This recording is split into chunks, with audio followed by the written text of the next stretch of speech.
Welcome to my YouTube channel. Students, মই আজি কিছুমান 1 mark question under Guwahati University corporate accounting যি paper আছে বিকম লেভেলৰ বিকমৰ যি corporate accounting পেপাৰ আছে সেই পেপাৰৰ কিছুমান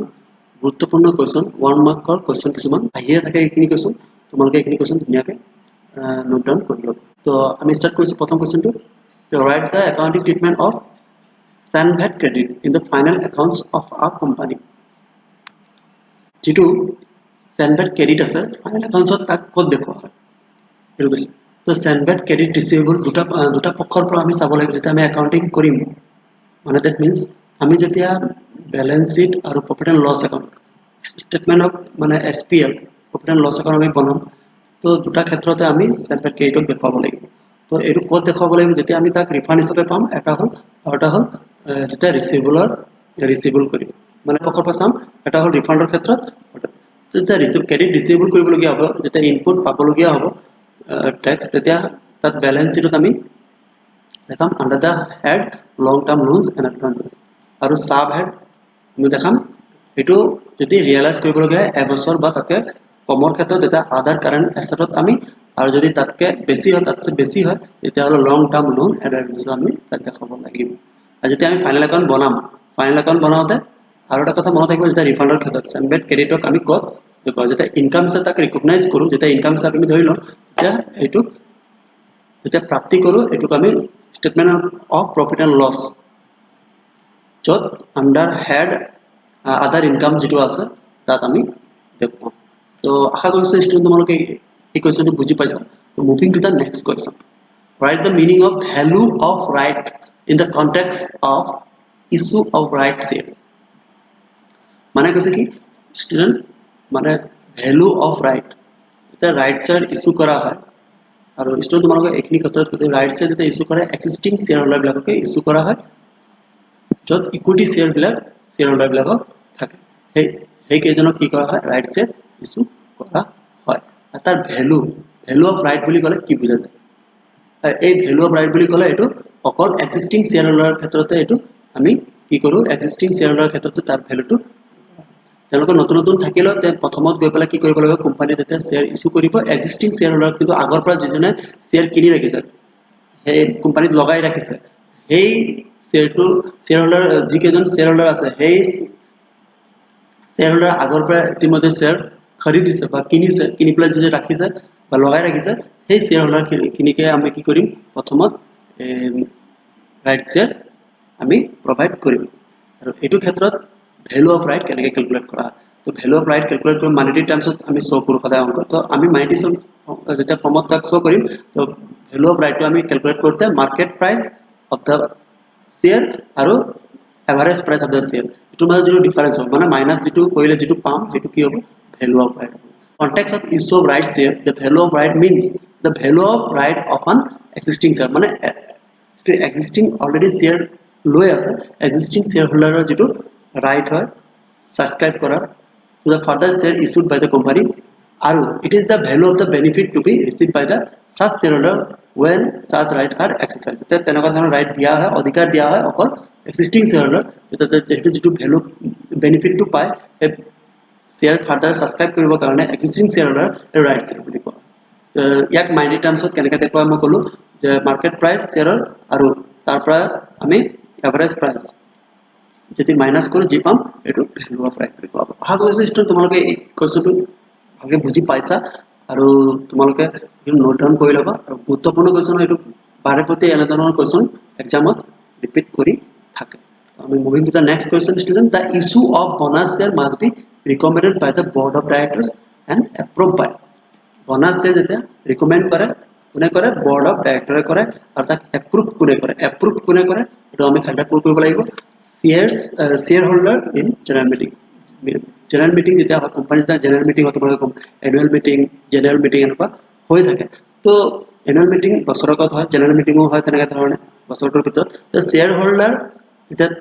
shareholder general meeting কি কৰিব লাগিব approve কৰিব লাগিব যে যেতিয়া বোনাস শেয়াৰ ইস্যু কৰিব নাই আৰু ৰিকমেন্ড কৰিব কোনে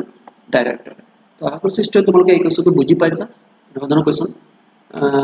বহুত ইম্পৰ্টেন্ট কোৱেশ্চন তোমালোকৰ লগত মই আলোচনা কৰি আছো তোমালোকে এইখিনি কৈছোঁ তোমালোকৰ লগৰ ষ্টুডেণ্টক মোৰ ফ্ৰেণ্ডছক তোমালোকৰ যিমান ফ্ৰেণ্ডছ আছে সেইখিনিকে মাজত শ্বেয়াৰ কৰিবা আৰু মোৰ চেনেলটো ছাবস্ক্ৰাইব কৰি ৰাখিবা এনেকুৱা ধৰণৰ ভিডিঅ'জ ইয়াৰ ছেকেণ্ড পাৰ্টটো মই লৈ আহিবলৈ চেষ্টা কৰিম ইয়াৰ যিখিনি আজিৰ পৰা 7 মই ইতিমধ্যে কৈছোঁ 7-8 বছৰ 9 বছৰত যিখিনি কুৱেশ্যন আগৰ পৰা আহিছে 1 মাৰ্কছ কুৱেশ্যন সেইখিনি কুৱেশ্যন মই বিশেষকৈ আলোচনা কৰিম প্ৰথম পৰ্যায়ত আৰু ফাৰ্ষ্ট পাৰ্টটো তোমালোকৰ লগত এতিয়া মই বৰ্তমান আলোচনা কৰি আছোঁ আশা কৰিছোঁ তোমালোকে এইখিনি বুজি পাই আছা Which of the following employees are not eligible to participate in employee stock option scheme? Employee stock option scheme of কি বুলি কয় ষ্টুডেণ্ট তোমালোকে মনত ৰাখিবা employee stock option scheme of ESOP বুলিও কয় ESOP means তোমাৰ employment stock option plan বুলি হা employment stock option plan বুলি তো এই তলৰ যিখিনি পইণ্ট দিয়া আছে এই কোনজন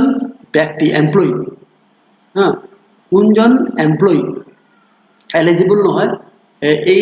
এমপ্লয়মেন্ট ষ্টক অপশন স্কিমত দিয়া আছে এক নম্বৰ হ'ল permanent employee of the company যিজন কোম্পানীৰ পাৰ্মানেন্ট এমপ্লয়ী আছে ই ইণ্ডিয়াতে থাকক বা বাহিৰতে থাকক আৰু এজন হ'ব পাৰে employee of subsidiary company employee এটা কোম্পানী সাবসিডিয়াৰি কোম্পানী থাকে যে হোল্ডিং কোম্পানী বা পেৰেন্ট কোম্পানীৰ যেটো থাকে হোল্ডিং কোম্পানী বা পেৰেন্ট কোম্পানী যি থাকে সেই তাৰ তলত সাবসিডিয়াৰি কোম্পানী কিছুমান থাকে এই সাবসিডিয়াৰি কোম্পানী এমপ্লয়ীও হ'ব পাৰে মানে are not eligible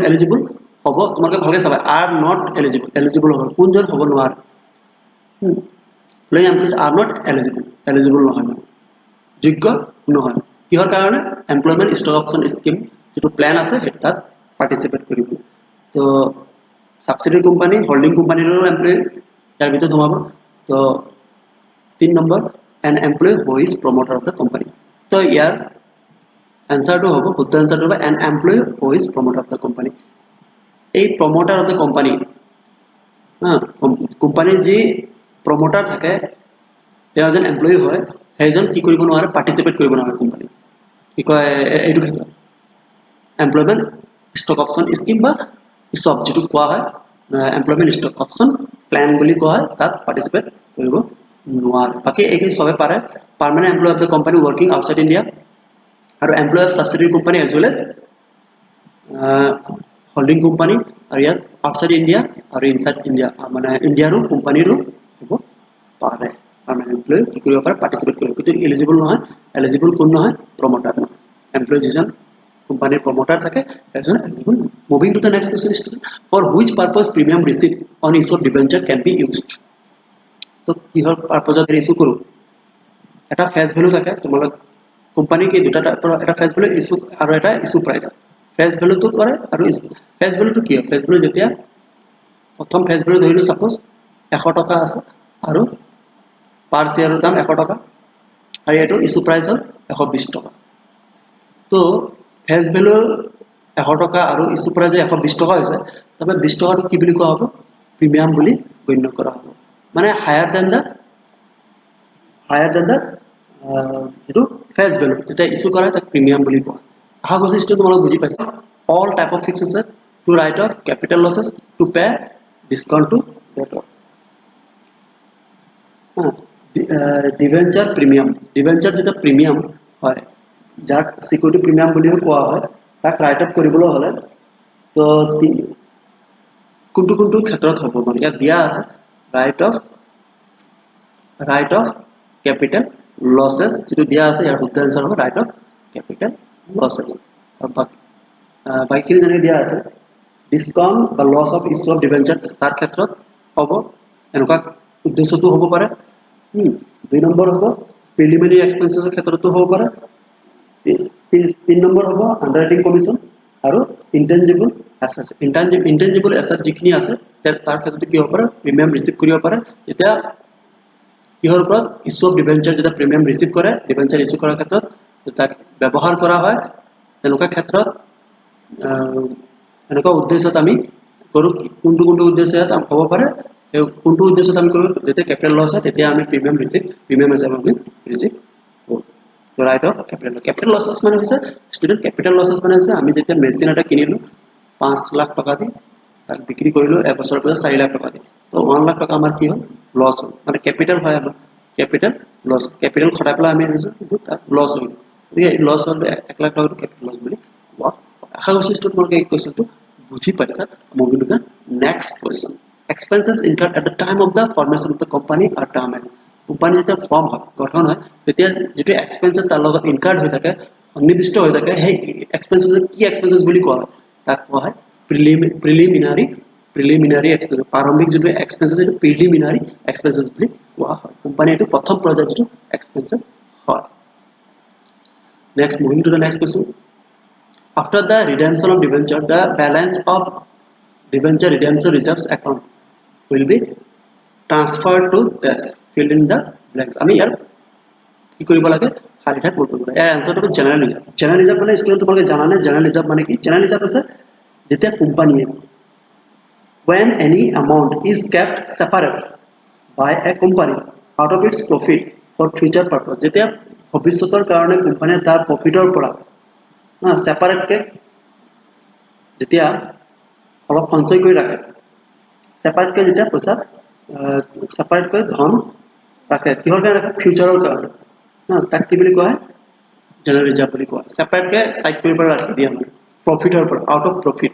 তেতিয়া হেতু কি বুলি কোৱা হ'ব জেনাৰেল ৰিজাৰ্ভ বুলি কোৱা হ'ব তো ইয়াত কৈছে কি after da ৰিডেমশন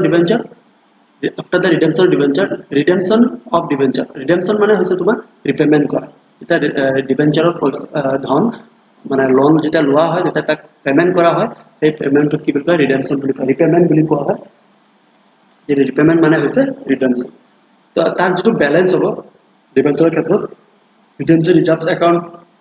will be transferred তাৰ যেটো balance of redemption debenture redemption account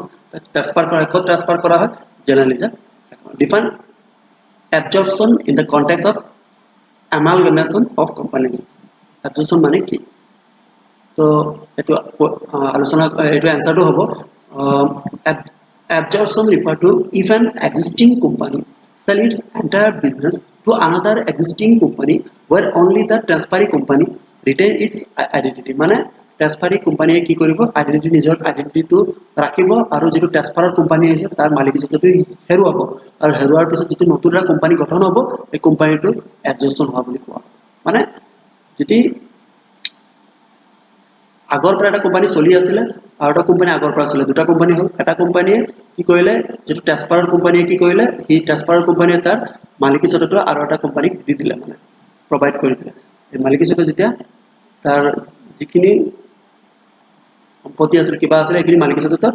provide কৰি দিলে আৰু এটা এক্সিস্টিং কোম্পানী তেতিয়া হলে কি হল ই ডিজলভ হৈ গল ডিজলভ হোৱাৰ যেটো কোম্পানী এটা হ'ব এই কোম্পানীটো কি বুলি কোৱা হ'ব এই কোম্পানীটো এবজৰ্পচন বুলি কোৱা আগৰ সিস্টেম তোমালোকে বুজি পাইছা তো which Indian accounting standard deals with accounting for amalgamation তাৰ শুদ্ধ আনসাৰ হ'ব accounting standard 14 next question moving to the next question best method is applied in case of amalgamation in the nature of merger যেতিয়া amalgamation হয় মাৰ্জাৰৰ ক্ষেত্ৰত তেতিয়া merger প্ৰকৃতি যেতিয়া amalgamation হয় তো কোনটো মেথড আমি এপ্লাই কৰো তাত মেথড অফ তাত আমি কোনটো মেথড এপ্লাই কৰো there are two type of method but transferring company দুটা মেথড ইউজ কৰিবা এটা পুলিং অফ ইন্টাৰেস্ট মেথড সেই এসেট আৰু লায়াবিলিটি যিখিনি আছে কোম্পানী তাক একেলগে কৰিবা তাক যেতিয়া মানে বুকছত দেখাব একাউন্টিং কৰিব তেতিয়া হেখিনি কি কৰিব তেখিনি একেলগে যেটা minimum changes then it will be যেটা মিনিমাম চেঞ্জেস হয় লায়াবিলিটি আৰু এসেটৰ মাজত ইন্ডিভিজুয়ালি অ্যামালগামেশন কোম্পানীৰ ক্ষেত্ৰত হৈছে তেতিয়া কি হয় ইন্ডিভিজুয়ালি অ্যামালগামেশন কোম্পানী হয় তেতিয়া তাৰ মিনিমাম চেঞ্জেস হয় তেতিয়া তোমাৰ পুলিং অফ ইন্টাৰেস্ট আৰু এটা হ'ব আৰু এটা মেথড আছে আন্ডাৰ পাৰচেজ বা দুটা মেথডত কৰা এটা পাৰচেজ মেথড আৰু এটা হ'ল the pulling of interest method তো আশা কৰিছো স্টুডেন্ট তোমালোকে বুজি পাইছা যদি বুজি পাইছা মোৰ ভিডিওটো এটা তোমালোকে শেয়াৰ কৰিবা ফ্ৰেণ্ডছৰ মাজত আৰু সাবস্ক্ৰাইব কৰি ৰাখিবা এনেকুৱা ধৰণৰ ভিডিও নেক্সট পাই থাকিবলৈ থ্যাংক ইউ